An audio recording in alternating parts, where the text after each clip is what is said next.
एक टाइम था जब इंडिया के मार्केट में लोग निवेश करने से डरते थे।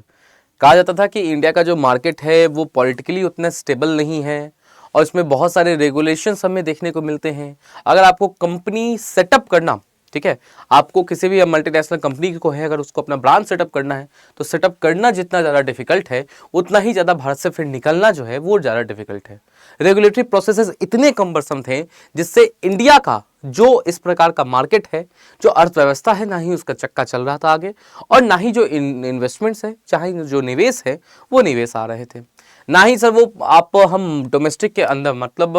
घरेलू मार्केट से ना ही आपको निवेश ले पाते थे, ना ही आप जो फॉरेन मार्केट है, जो फॉरेन इन्वेस्टर्स है वो भारत में आकर इन्वेस्ट करने में इच्छुक हमें देखने को मिलते थे। मगर इंडिया की ये पिक्चर बदल रही है, ये सिनेरियो बदल रहा है और धीरे धीरे भारत एक इकोनॉमिक पावर हाउस के तौर पर क्या है तो धीरे धीरे जाना जाने लग गया है। जी हाँ, अगर हम 2024 के बारे में बात करें तो पूरे विश्व में जितने भी आईपीओ जारी किए गए हैं, that is initial public offering जारी किए गए हैं, जब क्यों कंपनी आपको प्राइवेट कंपनी से पब्लिक लिस्टेड कंपनी बनती है और जब वो पहली बार मार्केट में अपने शेयर्स जारी करती है फंड्स मोबिलाइज करने के लिए, तो उसे हम आईपीओ कहते हैं। और याद रखना, अगर 2024 में जितने भी आईपीओ जारी किए गए हैं उसमें से अगर हम बात करते हैं कि सबसे ज्यादा आईपीओ कहां पे जारी किए गए हैं, सबसे ज्यादा इनिशियल पब्लिक ऑफरिंग्स कहां पे जारी किए गए हैं, तो वो हमें देखने को मिलता है कि वो देश आपको सर कोई और नहीं, हमारा प्यारा भारत महान देखने को मिलता है। दैट इज इंडिया जो है पूरे विश्व की टॉप कंट्री बन गई है फॉर दी आईपीओ डेस्टिनेशन। आइए सर देखते हैं कि ये जो चेंज है, ये प्रोग्रेसिव चेंज कैसे हो रहा है, क्या इसके अलग अलग कंपोनेंट्स है, इसके पीछे का रीजन क्या है और वो कौन सी ऐसी कंपनी है जिसने विश्व का अभी तक का आईपीओ के माध्यम से 2024 में सबसे बड़ा जो फंड है, सबसे बड़ा जो कॉर्पस ऑफ फंड्स है, उसने यहां पर मोबिलाइज किया है। तो मैं अमन वर्मा एक बार फिर से आपका स्वागत करता हूं स्टडी आईक्यू के इस यूट्यूब प्लेटफॉर्म पे। एंड आइए सर देखते हैं पूरे के पूरे इस न्यूज को एनालाइज करके और समझने का इसे प्रयास करते हैं। तो बेसिकली जैसा कि मैंने बताया दैट इन 2024 को अगर हम बात करते हैं, 2024 को देखते हैं, तो इस 2024 में भारत आरंभिक सार्वजनिक पेशकश दैट जिसे हम आईपीओ कहते हैं उसमें विश्व में अग्रणी बन गया है, जिसने वैश्विक स्तर पर सभी आईपीओ के 23% के माध्यम से 19.5 बिलियन यूएस डॉलर क्या किए हैं तो यहां पर जुटाए हैं। तो पूरे विश्व में जितने भी आईपीओ यहां पर जारी किए गए हैं उनमें से जो 23% आईपीओ है वो 23% आईपीओ आपको केवल और केवल कहां जारी किए गए हैं, वो भारत में जारी किए गए हैं।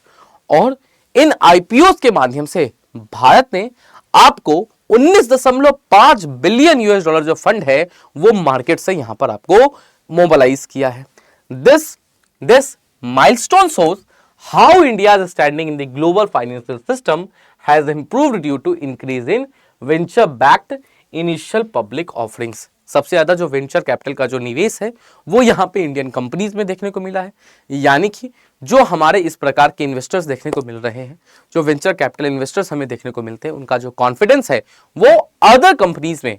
के अलावा के बजाय इंडियन कंपनीज में, इंडियन मार्केट में क्या है ज्यादा देखने को मिल गया है। हमें देखने को मिल रहा है जो इंडियन स्टार्टअप्स है उनके जो आइडियाज है उनके ऊपर जो रिलायबिलिटी है वो इन्वेस्टर्स कहीं ना कहीं ज्यादा दिखा रहे हैं। साथ ही साथ इसका सबसे ज्यादा लाभ अगर किसी सेक्टर को मिल रहा है तो वो आपके एमएसएमई सेक्टर को कहीं ना कहीं यहाँ पे मिलता हुआ नजर आ रहा है। और वो जो इन्वेस्टर्स का जो ट्रस्ट है वो ट्रस्ट धीरे धीरे क्या है तो भारत में और ज्यादा मजबूत और ज्यादा बेहतर होता जा रहा है। तो अब यहां पर एक प्रश्न बनता है कि सर एक बात बताओ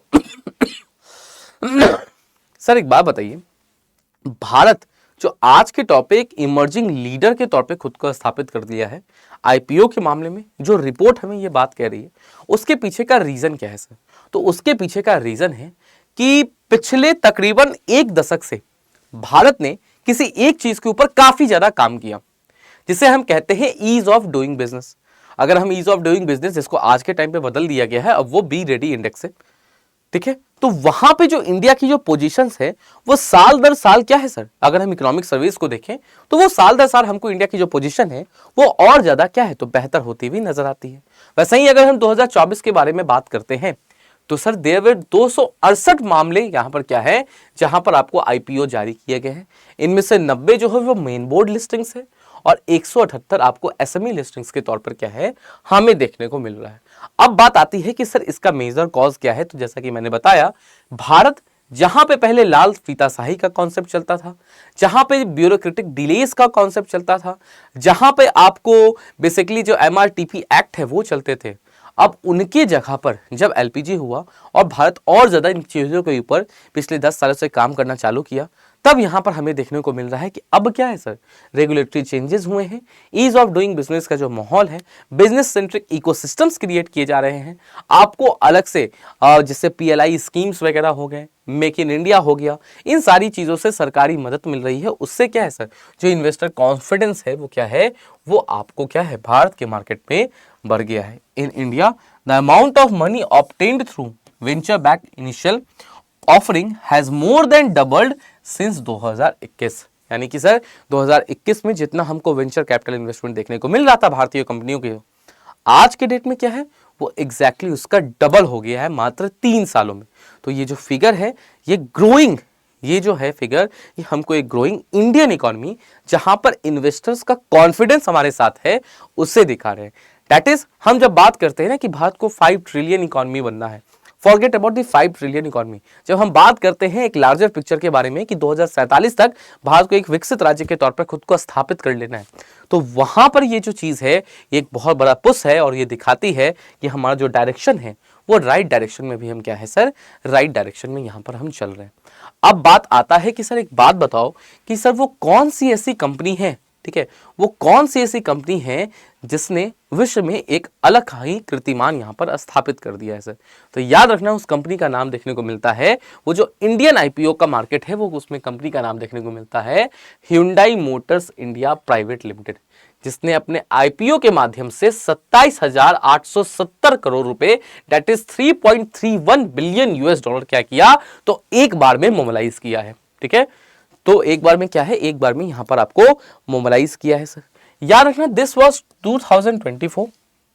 या 2024 की दुनिया भर में दूसरी सबसे बड़ी आरंभिक सार्वजनिक पेशकश आईपीओ थी और भारत में इस साल की सबसे बड़ी पेशकश थी। तो पूरे विश्व की अगर हम बात करते हैं तो विश्व का सबसे बड़ा जो आईपीओ था वो किसके पास अब चला गया है वहां पर, तो देखने को मिलता है कि Hyundai Motors India private limited है, जिसने सर यहां पर आईपीओ के माध्यम से 27,870 करोड़ रुपए क्या है, तो 27,870 करोड़ रुपए यहां पर आपको मोबिलाइज करके दिए है। अब देखो बेटा, हर चीज एक बात आ जाती है कि सर ये जो बेसिकली आईपीओ है, ये आईपीओ हमें देखने को क्या मिलता है, क्या है साहब ये आईपीओ। तो याद रखना, अगर हम आईपीओ के बारे में बात करते हैं तो कोई भी कंपनी जब स्थापित होती है वो पहले वो दो होता है, प्राइवेट होता है या पब्लिक होता है। पहले एक कंपनी प्राइवेट होती है, ठीक है, उसके बाद कंपनी क्या होता है, तो आगे चल के वही कंपनी क्या होती है, पब्लिक लिमिटेड कंपनी बनती है। जब कोई कंपनी प्राइवेट कंपनी से पब्लिक लिमिटेड कंपनी बनती है, अंडरराइटर हायर करती है, उसके थ्रू मार्केट में पब्लिक शेयर्स यहां पर जारी करवाती है, पहली बार अपने शेयर्स जो है वो शेयर बाजार में जारी करवाती है, तो उससे हम क्या कहते हैं सर, तो पहला बार जब शेयर जारी किया जाता है तो उसे हम आईपीओ कहते हैं, और उसके बाद जो शेयर्स जारी किए जाते हैं उसे हम फॉलो ऑन पब्लिक ऑफर कहते हैं, दैट इज एफपीओ कहते हैं। देखो sir, the process of offering shares of a private corporation to the public in a new stock issuance for the first time. तो एक प्राइवेट कंपनी जब public company बनके पहले बार मार्केट में अपने शेयर जारी करती हैं फंड मोबिलाइज करने के लिए, तो उसे हम क्या कहते हैं, तो उसे हम यहां पर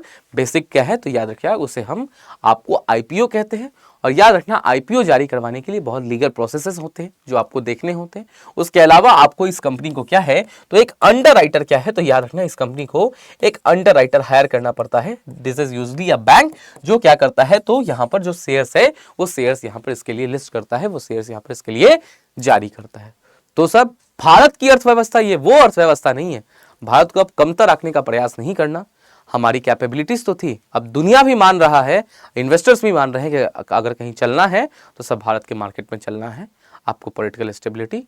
एनवायरमेंट और कंपनी में तो दम, लोगों में तो दम हमेशा से था। तो this is all I have for today. मिलते हैं ऐसा ही एक दूसरे न्यूज के साथ, तब तक के लिए बने रहे बीपीएससी स्टडी आईक्यू के साथ। एंड जिन लोगों ने सब्सक्राइब नहीं किया है वो निश्चित तौर पर चैनल को सब्सक्राइब कर ले।